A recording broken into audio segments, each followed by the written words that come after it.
On show 502, we know when Formula E will race next season, some problems with charging payments, and another racing series goes electric.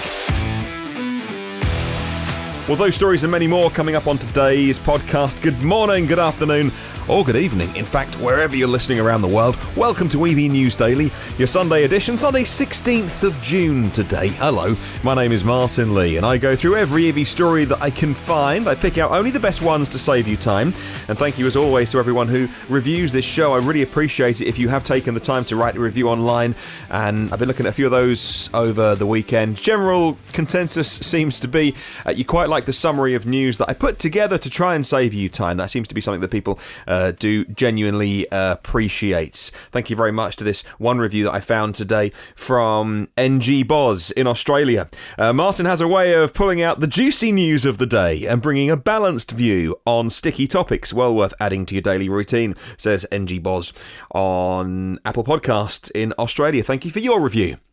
Thank you as well to myev.com for helping make this show. They are the world's first marketplace for buying and selling and learning about EVs. You know, by next year, there's going to be so many EVs coming on the market, brand new. That means the used market is going to be so vibrant. It's a pretty interesting place at the moment, actually. USA only, myev.com, if you want to check it out. Well, the World Rally Championship's highest class is officially going to switch to hybrid power for the 2022 season, incorporating hybrid electric drive in 2 seasons' time. The rule change will feature what the rulemakers are calling a supplementary hybrid system, with spec components and software as a transitional stage. So from 2022 to 2025, the WRC, the World Rally Championship, uses that hybrid system. Then after that, regulations are going to be opened up for more electric power option, says Jalopnik. The current aim of the move to hybrid is to provide the cars an ability to run in full EV mode while driving through transit stages, going through places like cities, and providing an as-yet-undefined power boost on special stages. One of the most exciting things I think about this is the ability for those WRC, those rally cars, to drive on EV power alone, even if it's at a lower speed, to go through places that are sensitive, environmentally more sensitive, when you don't want to be burning fuel. And also, if there's a catastrophic, I don't know, like a turbo failure or something, at least the car can get back to the end of the rally stage and get it fixed up. A bit like the Le Mans cars that maybe, if you, like me, have been watching Le Mans, my wife was unimpressed when it got to Saturday, about 2 o'clock UK time as the race was starting, and she didn't realise this weekend was Le Mans, and so she realised that she was going to lose me for not quite 24 hours, but a large chunk of it. I did get some sleep last night, but I was pretty much glued to the TV and following all of the action on motorsport.com and autosport.com as well. So if you've been watching that, you'll know that some of the LMP1 cars, the hybrids, they can travel on electric power alone. Places like the pits and all those kind of things. Let's move on to the issue of paying for charging, and it's really interesting. I went to the States a couple of months ago now, actually, and I was surprised because there's been a bit of travel that I've done recently where I've seen different payment solutions. When I went to Sweden was when I went there before Christmas, and Sweden was pretty much a cashless society. When I got in the cab from the airport to the hotel, maybe a half-hour journey, and got cash out, the cab driver just looked over his shoulder and was like, "Really? Cash? Now I've got to go to the bank and pay it in." Pretty much cashless. And that was really interesting. So everything there is contactless. You just tap your card, tap your phone, everything's contactless. Then when I went to, and then we've kind of a halfway house here in the UK, everything's pretty much on card now, even small payments like 50, 60 pence. If you buy a snack, just tap your card. I went to the US a couple of months ago, and I was surprised how people are still swiping cards and then getting a pen out, and I saw people signing things, and, you know, signing the little bit of slip of paper that you get with a card transaction, or they were swiping the magnetic strip. I didn't know that was even a thing, but I was kind of watching people pay for stuff, thinking, oh wow, you can still swipe a card. Well, a number of states in the USA are now proposing to install the magnetic stripe card readers to swipe your credit card on or your debit card at EV chargers. And that's a concern for security experts, says Car Scoops. TechCrunch is reporting that most current EV charging stations rely on an RFID card or a mobile app that you link your credit card through. Maybe even paying on your phone or your watch on contactless. But because contactless payments are easy, people like them because they're also secure, and it reduces the chance of cards being cloned or having your card skimmed. Well, states like Arizona, California, Nevada, Vermont, and those in New England are looking to introduce traditional card readers, and those, I'm really surprised. It's kind of like a backward move to me, but maybe it's not. Maybe it's because I'm not used to paying that way. Critics have said that you can put certain technology on those card readers if it's at a charging station that's unmanned, where there's no CCTV, no one to watch it, and fraudsters can capture data that way, and it's not as secure as contactless. Let me know your thoughts, because the magnetic stripe thing doesn't exist here in the UK anymore. I think our cards still have them, but you can't swipe them anywhere. Moving on to Formula E, and the calendar is out for next season. Reminded that the Formula E season spans a calendar year. The Express reports that there's going to be added interest in the all-electric championship next season. Manufacturing giants like Porsche and Mercedes are joining the fray as full manufacturers. Formula E seems like it's just approaching a tipping point now. Next few years, going to be so interesting for Formula E. I think they're going to get big uplift of fans. Regulation changes include increase in power that you can have in attack mode. You can't activate the boost under a full course yellow or safety car conditions. If you're wondering where they're going to be, some of these races are still to be absolutely finalised and ratified, but Ad Diriyah in Saudi Arabia is going to be a 2-round on 22nd and 23rd of November. There's a race to be confirmed in December. Then in January, Santiago in Chile, Mexico City, Hong Kong, another Chinese race in March, Rome in April, Paris in April, Seoul in South Korea in May, Berlin in Germany in May, New York in June, and on the 25th and 26th of July, a back-to-back London doubleheader to finish off the season in London this time. And that's going to be the world's first indoor-outdoor race. They're going to be at somewhere called the Excel, which is in the docks area of London, and part of the race is going to be outdoors, and then they'll race indoors into a giant, hangar, like an exhibition space, but the course will be built half in, half outdoors. Imagine if it's typical British summertime and raining. That's going to put the cat among the pigeons, and a fascinating race. Let's move on to sales, and the French plug-in market scored just over 4,000 registrations last month in May. That is once again up, and it's up 34% year on year. Full electric cars are growing faster than hybrids. 36% increase in full electric cars. All electric cars, as in pure electric cars, we call them BEVs, BEVs, battery electric cars, represented almost 3/4 of all sales of cars that had a plug on them, says Clean Technica today. Well, the growth is even more significant, they say, when we realised the overall auto market was stagnant. It was up just about 1%. The result placed the 2019 plug-in share at 2.5%. So 2.5% of the whole French market. The cars have a plug. Pure electrics at 1.8%. But what's doing well? If you're wondering that, I'll tell you, the Renault Zoe, a domestic car made by the French maker Renault, or Renault.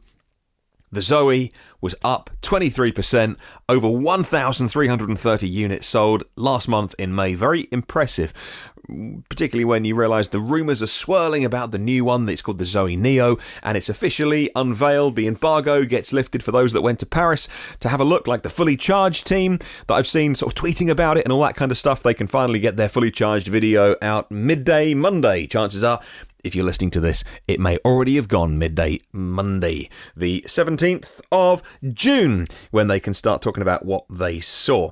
So that car is probably a couple of months away. I was kind of hoping it would be around at the end of September, but yeah, I know nothing. I've not been told anything. I was just kind of putting 2 and 2 together and getting 5 maybe, and hoping that maybe end of September would be when I could get my hands on one. But hey, I know nothing. I've not been told anything. So There's other cars in the market that are clamouring for attention. The Vauxhall/Opel Corsa E, the Peugeot E208, the VW ID3 is not far away. Elsewhere, though, the Tesla Model 3 got back up in the French market in the runner-up spot. 321 deliveries in May after a brilliant start of the year. Can they once again go over 1,000 models, which they did that in March, didn't they, in France? 1,100 and something in March. Had a great month for the Tesla Model 3. I'll put a link to Clean Technica in the show notes if you want to read more. Hey, here's a headline that I picked up from Car Buzz, and it's a little frustrating to read this. Honda's new EV could be a world beater. Okay, let's find out. Car Buzz remind us of the specs. Engineered from the ground up, they say, with a 35 kilowatt-hour battery pack. The electric motor drives the rear wheels, and the car can do 125 miles on a charge. There's nothing inherently wrong with the Car Buzz article, but what a crazy headline. Honda's new EV could be a real world beater. With those specs? It's weird, right? Now, often, I don't give this writer a hard time because the article's right, but often the people who write stories don't write clickbait headlines, so somebody else will often take your... I don't know if that's happened in this case, but often writers don't get to put the headline on the article on the website, so someone's written this article, which is very, just it kind of details the car, really, but then you see the headline, Honda's EV could be a world beater, and you kind of click on it, and this is where... It is frustrating to be reporting on EV news because, sorry sunshine, with a 35 kilowatt-hour battery and 125 miles range, that ain't a world beater. I mean, you're not going to be beating too much. What they could have gone really big on is the styling, which is incredible that it's Honda's first full electric. They've been trying to catch up with Toyota in the hybrid market, and they've gone, you know what, let's make a full electric because it is such a cute car, style-wise. So good that Honda have given their designers the freedom, the ability to express themselves in a way that it's such a gorgeous car, but then they go with the specs and saying that those specs are world beating. Oh dear, Car Buzz, try again. We're moving on to a review about the Audi e-tron. And again, I don't want to criticise the writer on this story, but they were very open and they did disclose that, yes, this was a press trip organised by Audi. And actually, what was kind of weird, they go into quite a lot of details of all the nice things that Audi arranged for them to do, like fancy meals and vineyards. It's done by BMW Blog. Okay, well, it's fine. BMW Blog, I'm sure, review other cars from time to time. So the BMW Blog is reviewing the Audi e-tron, not the first Audi e-tron review that's hit the internet. It's pretty one-sided, though. This is almost like Audi have written the story themselves. They say the Audi e-tron has a 95 kilowatt-hour battery pack. It can charge at 150 kilowatts. More importantly, says the article in BMW Blog today, more importantly, the Audi e-tron is capable of sustaining a charge speed, 150 kilowatts, for almost its entire charge cycle. From 10% to 80%, well, that's not entire, is it? From 10% to 80%, the e-tron can charge at 150 kilowatts. And then the article says that gives the Audi e-tron the broadest band of fast charging of any EV on the market. That's more important than critics might claim. Some prototype Model 3s can charge at 250 kilowatts, says the article. And again, this is frustrating because presumably BMW Blog, know about cars and, write about cars. And so you see that phrase, prototype Model 3s can charge at 250 kilowatts. No, it's got nothing to do with being a prototype. It's whether they've had the over-the-air update and whether you've got access to Supercharger V3. There are no prototype Model 3s flying around the world somewhere hoping to charge at 250 kilowatts. All Model 3s can charge at 250 kilowatts when you get the update, when you get it enabled, when you get Supercharger V3 in your area. So again, kind of frustrating because people are reading about EVs and they're reading this stuff. So like you and I know better, you and I know the difference. The article goes on to say, and I quote, Audi intended for the e-tron to be the car that brought traditional Audi customers to electric mobility.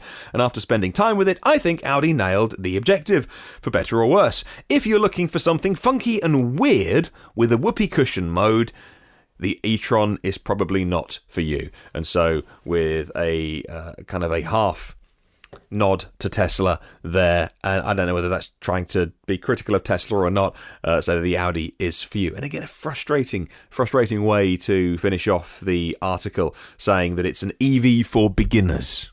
Because actually, you've got to write a headline about the Audi e-tron. Write the fact that it is an incredibly put-together car.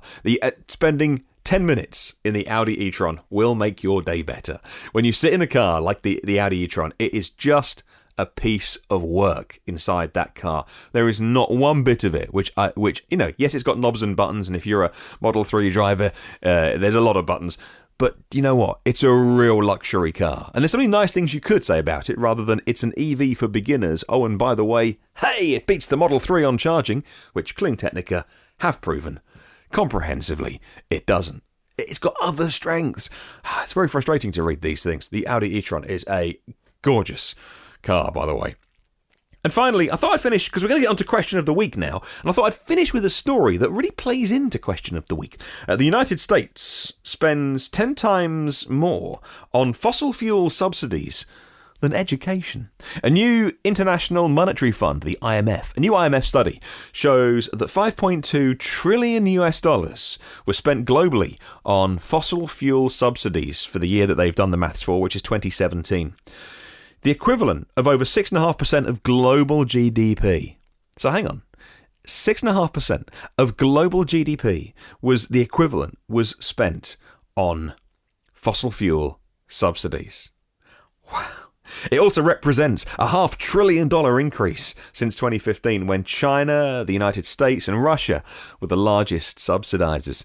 In 2015, the United States alone spent $649 billion, billion with a B, on fossil fuel subsidies. According to Forbes, the US spend on the subsidies is more than the country's entire defense budget, bailing out fossil fuel companies, and 10 times the federal spending on education.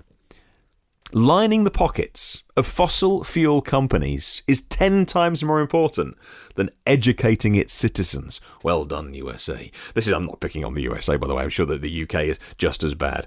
It's enormously frustrating. And so that story leads us on to Question of the Week this week, which is, as EVs become more popular, do they need incentives? Should we still have incentives for EVs? Well, you certainly had your say on this. Shane McGill says, my wife and I both drive electric vehicles. She drives a BMW i3, I drive a Kia Soul EV. We live in Ohio, and like many other states in the United States, Ohio will start charging extra to register EVs each year.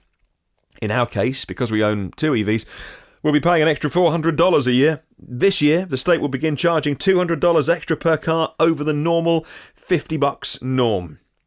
Ohio offers no special benefits, and this new fee is definitely a deterrent. Offering a special license plate and perhaps free or reduced access to toll roads would be helpful. I've been iced on numerous occasions, says Shane McGill, often by pickups and large SUVs. Thank you very much. Joshua Pritt says EVs should get the benefits until oil companies no longer get their benefits. Well, there you go, Joshua Pritt. We've just had a story on how much fossil fuel companies get subsidised. When the playing field is level, we can let the free market decide. Until the playing field is level, the market isn't free, says Josh. He's the co-founder of Space Coast EV Drivers, by the way. Hello, David. David Nye says, g'day from Brisbane, mate. Bloody love your show. EVs should, worst Australian accent ever. EVs should definitely qualify for incentives and benefits, and for a very long time yet, but it's a moot point here in Australia, where the benefits are very few and far between. He says, as you're well aware, there's nothing in the way of incentives in Australia. Whilst the change away from the dark side has begun, it's got a long way to go down under. Yes, the Aussie politicians are most definitely in the pocket, and the checkbooks of the fossil fuel companies. So Robert Bilson says, should EVs get incentives? Yes. But by yes, he says the government incentives might go, but there's other things you can do. Free parking, red zone free entry, only for full EVs, not for so-called self-charging hybrids. There's no such thing. I thought you would know that. He says, whilst I drive an Outlander, I drive 99% on electric. I would love to have a full EV. And then he says, there is no such thing as a self-charging hybrid. You're right, because you got to put petrol in them. Hello, Martin, says Ian Sear. Should they qualify for discounts? He says yes. EVs need to pay their way eventually. Ultimately, they should be taxed and pay the same road fund licence as other vehicles, but the key word is eventually. Governments could clearly set out each benefit, when it's going, and be removed based on a metric like the percentage of the vehicle fleet going electric. Fantastic. Well done. Hello to Andrew Jacobs, who is the windmiller. As long as electric cars, says Andrew, are more expensive to buy over their lifetime than ICE cars, we need incentives. In 2019, electric cars are too expensive, he says. We have a long way to go before EVs are going to be mass adopted and cheaper. Moving on to Charlie. Charlie Fox says, I'm a utility worker in the nuclear industry, and he said, the nuclear industry gets a lot of incentives. The general person in the industry doesn't even really see them as incentives, his fellow workers. He says the biggest is an act called the Price-Anderson Act in the US, which limits their liability, and without which their price that they can sell, their price per megawatt, would be up to 10 times higher. Other national governments have done similar things, and that is just guaranteeing or limiting the liability of nuclear workers. That in itself is an incentive. He says, yes, we have to stop incentives for EVs, but if we remove them from everything at the same time, you get a lot of very unhappy truckers here in Truckville, he says. I really enjoyed reading your email, Charlie. Bob Muir is next, and Bob from Ginger Computers in Dundee. If you're interested, at gingercomputers.com, supporting home and small businesses there. Bob Muir says, in my opinion, the answer to this week's question is simple. Young people's bodies are being damaged and older people are dying because of air pollution. The sooner we replace vehicles with pure electric vehicles, the better. Incentives will make the change happen sooner. Therefore, incentives should stay for as long as possible. Peter Glass says, one thing that gets me grumpy as a cyclist of many years, letting EVs use bus lanes. Otherwise, it seems reasonable for the benefits to gradually taper down over time and sensibly. Parking permits are emissions related in price. Currently free, but no reason not to keep a scale based on emissions. Good shout. And finally, Anders Hove. I mean, look, there's a ton of these answers on YouTube, by the way, but I'm aware that I'm over 20 minutes already, so I'm just going to do the emails because you can, publicly read the YouTube comments. These ones are the ones that have been emailed to me. Anders Hove says EV subsidies are justified as long as the environmental cost of fossil cars can't be fully passed to their users. Carbon pricing and emissions pricing are too unpopular, as are taxes, and these would need to stay in place at a high enough level for many years in order to influence the car maker and the car buyer. However, I see EV supporting a shift away from direct purchase subsidies towards less visible supports. Subsidies for charging stations, state support for battery manufacturing and worker retraining, vehicle scrapping policies for replacing the oldest cars with an EV. I see the ZEV mandate continuing to expand in the US. I think the most important policies are going to be low emission zones and restrictions on fossil fuel vehicles driving or parking in certain areas. And thank you very much as well for the chart that you attached from a Tencent survey that lists the reasons for an EV car purchase in China. Very, very interesting, the scaling back of subsidies in China as well, and people thinking that that's going to lead to an EV market crash. There's going to be other things that keep the EV market going, by the way, in China. Thank you very much, Anders. Question of the fortnight, really, because I kind of didn't get round to reading out your answers last week because I fully charged live. So let's set a brand new question of the week, yeah? Okay, here we go. A brand new question for you to answer. Get your noodle around this and email me. What's the best way to spread the word about EVs? Have a think, let me know. You can leave a comment on Facebook and YouTube. You can email me anytime. It is hello@evnewsdaily.com. You can use Patreon as well if you want to. There are 221 patrons of the podcast. Thank you very much to everyone who supports the show. Our premium partners, Phil Roberts from Electric Future, doing big solar projects in the UK, and Brad Crosby as well. Thank you, sir.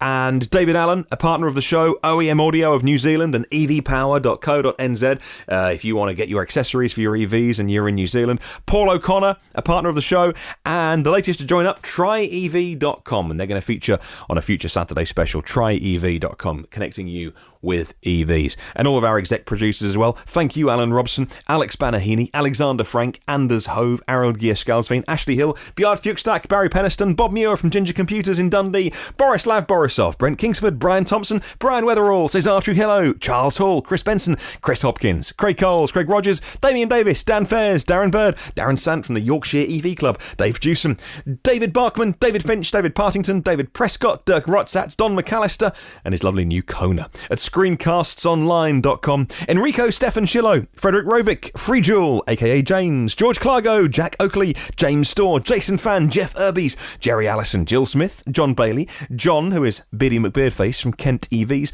John Nodell, John Timmis, Juan Gonzalez, Ken Morris, Kevin Mason, Carl Mayen, Lars Dallager, Lawrence D. Allen, and Leo, plus Lejek Grzil and Louis Hopkin and Luke Cully. Thank you Marcel Lohman, Marcel Ward, Marlin Shell, Martin Croft, Matt Piccioni, Matthew Ellis, Matthew Gruby, Maz Shah, Mia Oppelstrup, Michael Pastroni, Michael Cuffin, Mike Rogers, Mike Winter, Nathan Gore-Brown and Neely Roberts from Sussex EVs. Ohad Aston, Paul Ridings, Paul Seeger-Smith, Paul Stevenson, Perry Simpkins, Pete Glass, Phil Mouchet, Pontus Klinbad, Pontus Kindblad, I should ask him. Raj Badwell, Rajiv Narayan, Ralph Jensen, Renee Schneider, Rob Cooling, who is appledriving.co.uk, Rob Hermans, hello Rob, Rupert Mitchell, Sarah McCann, Sari Kangasoja, Seiki Payne, Steve John, Stuart Hanna, the limousine line in Sydney. Oh, thank you for your email recently. Hello to the Plug Seeker. Follow him on his YouTube channel. Search the Plug Seeker on YouTube. Tim Gutteridge, Walter McVeigh and Zach Hurst. Thank you very much to all of you. Right, time for the endy bit. Well, there are 501 previous shows online, which you can download anytime you want to for free, but hey, get the new ones by hitting subscribe. If you're new to the podcast, welcome. Hit subscribe in your favourite podcast app, and then you get them first and free and automatically, and on YouTube as well. If you have time to leave a little review, that would be amazing on iTunes or Apple Podcasts, as they call it these days. Come and say hi on the socials by searching EV News Daily. In the meantime, have a wonderful day. I'll catch you tomorrow, and remember, there's no such thing as a self-charging hybrid.